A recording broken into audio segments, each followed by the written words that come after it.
បាច់វេកញែកច្រើនទេយកវចនានុក្រមរបស់សម្ដេចព្រះសង្ឃរាជយកមកធ្វើជាសំអាងមកណាគេអត់ចង់ឲ្យខ្ញុំនឹងវេកញែកសិក្សាស្រាវស្រាវស្វែងយល់ពន្យល់ស្អីច្រើនទេគ្រាន់តែធ្វើតាមវចនានុក្រមរបស់សម្ដេចព្រះសង្ឃរាជដែលមានស្រាប់នឹងទៅគឺបានហើយពេលដែលខ្ញុំមើលខមមិននឹងហើយខ្ញុំនឹកឃើញថាតើនៅពេលដែលយើងរៀបការប្តីប្រពន្ធហើយពេលដែលឪពុកម្ដាយឲ្យទ្រព្យសម្បត្តិមកយើងចំនួន$16,000តើយើងនៅត្រឹមតែ$16,000ហ្នឹងរហូតដល់ពេលដែលយើងងាប់មែនអត់មានកើតអត់មានបន្ថែមអត់មានយកលុយហ្នឹងទៅធ្វើជាដើមទុនធ្វើជារបររស់ស៊ីអីដើម្បីឲ្យបង្កើតទៅជាទ្រព្យសម្បត្តិបន្ថែមទៀតទេហ៎នៅតែ$16,000មកយកមែនសម្ដេចព្រះសង្ឃរាជជូនណាតបង្កើតវចនានុក្រមដែលមាន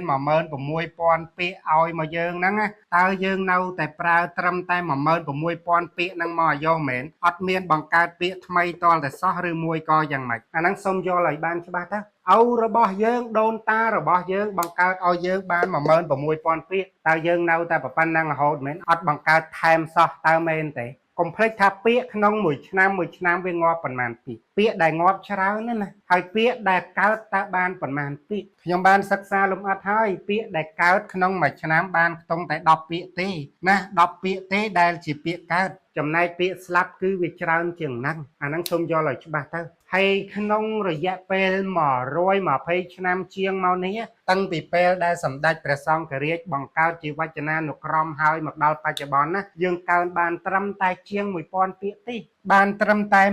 17,000ពាក្យតែប៉ុណ្ណោះទេដែលមាននៅក្នុងវចនានុក្រមបងប្អូនគិតមើលទៅ17,000ពាក្យទេកើនបានតែ1000ពាក្យទេអាហ្នឹងបើសិនជាលក្ខណៈទ្រព្យសម្បត្តិចែកឲ្យកូនរស់ស៊ីវិញអញឲ្យដើមទុនឯង16,000ក្នុងរយៈពេល100ឆ្នាំជាងឯងរកបានត្រឹមតែ$1,000គេមិនហៅថាអាកូនអត់កំណើតហើយទេហ៎អាហ្នឹងគេហៅថាអាកូនអត់កំណើតយល់ឲ្យច្បាស់ខ្ញុំអត់ចង់និយាយភាសាអាសរោះទេប៉ុន្តែបើនិយាយភាសាល្អស្ដាប់ទៅស្ដាប់អត់យល់ទេតើតែប្រើភាសាអាសរោះខ្លះទៅស្ដាប់ទៅយល់អាហ្នឹងកុំបន្ទោសថាខ្ញុំនិយាយឆ្លើយយើងមើលទៅលើបរទេសចិនគេមានប៉ុន្មានពាក្យសម្រាប់ប្រើនៅក្នុងភាសាគេមានរហូតទៅដល់70000ពាក្យឯណោះណា70000ពាក្យទៅចំនួន100,000ពាក្យដែលជនជាតិចិនគេមានប្រើសម្រាប់នៅក្នុងជនជាតិគេចំណែកជនជាតិថៃដែលជាប់យើងនេះគេមានចំនួន120,000ពាក្យណាបងប្អូន120,000ពាក្យរហូតទៅដល់180,000ពាក្យឯណោះដែលជនជាតិគេប្រើសម្រាប់ទំនាក់ទំនងនៅក្នុងប្រទេសគេចំណែកវៀតណាមដែលជាប់យើងនេះគេមានរហូតទៅដល់180,000ពាក្យនេះរហូតទៅដល់200,000ពាក្យឯណោះ200,000ពាក្យដែលគេប្រើប្រាស់នៅក្នុងប្រទេសគេចុះយើងវិញមានតែប្រមាណហ្នឹងប្រមាណគ្រាប់ហ្នឹងចំណែកឥណ្ឌាគេមានប្រមាណពាក្យបងប្អូនមានដឹងទេគឺគេមាន200,000ពាក្យរហូតទៅដល់500,000ពាក្យឯណោះគឺច្រើនណាស់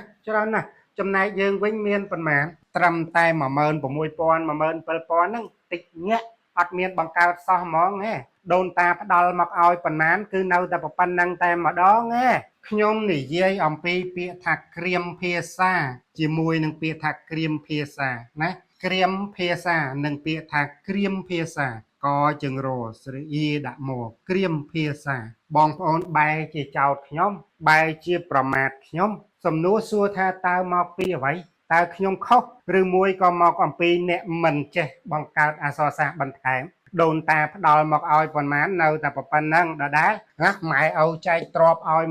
16,000នៅតែ16,000សម្ដេចព្រះសង្ឃរាជជូនណាតបង្កើតអក្សរសាស្ត្រខ្មែរយើងបាន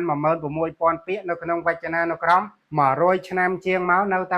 16,000ជាងដដែលហេអត់មានបង្កើតថែមសោះហ្មងហេតើនឹងស័ក្តិសមជាកូនជាចៅដែរទេបើជាទំពាំងវិញគេហៅថាទំពាំងស្អុយទំពាំងរលួយចាំតែស៊ីគេឪមានប្រមាណស៊ីតែប៉ុណ្ណឹងអត់ចេះបង្កើតថែមអីសោះខ្លួនឯងហ្មងសួរថាតើអក្សរសាស្ត្ររបស់គេហ្នឹងដូនតារបស់គេបង្កើតមកវាច្រើនអញ្ចឹងមែនដូនតារបស់គេក៏បង្កើតមកមិនច្រើនដែរដូចជាវៀតណាមបារាំងបង្កើតឲ្យតាបង្កើតបានប្រមាណ10000ពាក្យតាថៃខ្មែរយើងបង្កើតឲ្យបានតែប្រមាណ10000ពាក្យដូចតែគ្នាតាប៉ុន្តែលទ្ធផលចុងក្រោយគេកើតឡើងរហូតដល់រាប់សែនពាក្យដោយសារគេបង្កើតបន្ថែមឡើង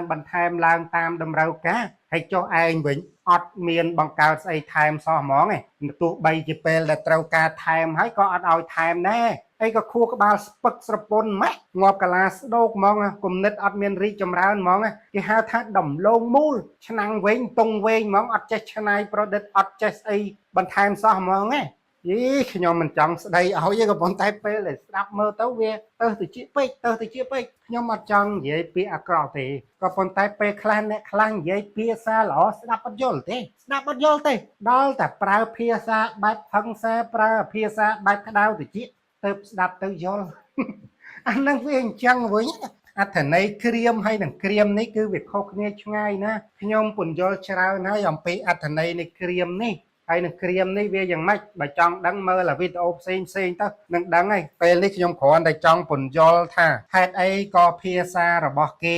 មានច្រើនពាក្យម្លេះហើយចំណែកយើងនឹងវាតិចពាក្យម្លេះគឺដោយសារតែមានមនុស្សដូចជាអ្នកខមមិនហ្នឹងអញ្ចឹងគំនិតសុញនិយមខួរក្បាលដំឡូងមូលខួរក្បាលតុងវែងឆ្នាំងវែងហ្នឹងអត់មានរីកចម្រើនគេដូនតាឲ្យមកប្រមាណនៅតែប៉ុណ្ណឹងអត់មានរីកចម្រើនសោះហ្មងឧបមាថាដាំដំណាំវិញអត់មានស្រោចទឹកអត់មានដាក់ជីអត់មានបោចស្មៅអីឲ្យវាល្អឲ្យវារីកលូតលាស់អីអត់ទេទុកឲ្យនៅក្រៀមកញ្ញង់នៅហ្នឹងមក16000នៅតែ16000ប្រមាណលានឆ្នាំទៀតខ្ញុំមិនចង់ស្ដីឲ្យច្រើនទេស្ដីប៉ុណ្ណឹងបានហើយអរគុណច្រើនជួបជាមួយនឹងខ្ញុំបាទរិនសុខានៅវីដេអូក្រោយបន្តទៀតអក្សរសាស្ត្ររីកចម្រើនទៅបានលុះត្រាតែយើងពង្រីកបន្ថែមបើយើងមិនចេះបង្កើតបន្ថែមទៀតងាប់កាឡាស្ដុកអាហ្នឹងចប់និយាយហើយម៉ែឪចែកទ្រព្យឲ្យបំពេញណានៅតែប៉ុណ្ណឹងដែលគ្មានរីកចម្រើនសោះហ្មងគេហៅថាអាកូនអត់កំណើតស្ដីប៉ុណ្ណឹងបានអរគុណច្រើនជួបជាមួយខ្ញុំបាទរិនសុខានៅវីដេអូក្រោយបន្តទៀត